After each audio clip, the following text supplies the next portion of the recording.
what would you say to companies that maybe are sort of, yeah, hiding behind the sofa about this? What would you say to them? What do they need to start doing? I think for companies, it's really straightforward.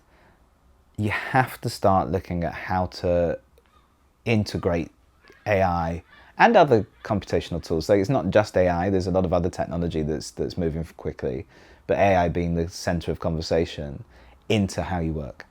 Because the reality is that, you know, if you're running a management consulting firm, for example, the things that take your very, very highly paid management consultants 2 weeks to do, an AI agent, if it's trained correctly, can do in a couple of minutes with the right inputs and all that kind of stuff. It doesn't mean it can do everything that those people do.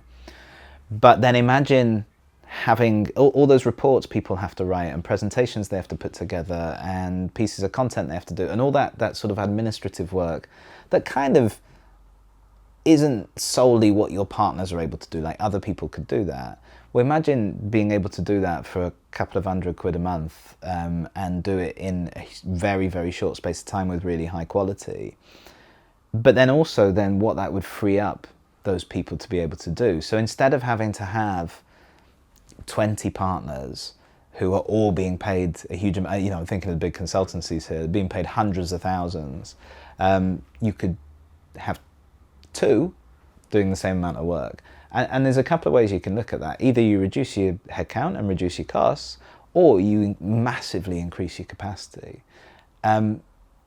If you don't embrace, and I think a lot of companies are starting to get over that resistance. I think companies are further ahead than individuals are in a lot of cases, because they have to. It's a competitive imperative, because someone is going to use this technology to disrupt your industry.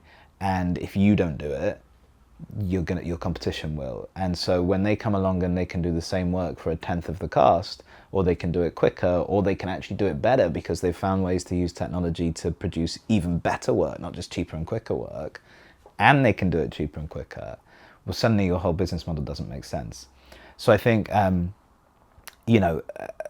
think we're not far away from, and when I say not far away, I think maybe a few years, if that, from companies having a handful of AI platforms, tools, whatever they are, sat at the center of their company, seeing everything, feeding back various bits of data, and helping leadership of that company make better decisions. I think the capability's there. I think it's more an adoption thing than anything else. But yeah, you have to adapt, otherwise you'd be left behind by people who are just moving quicker.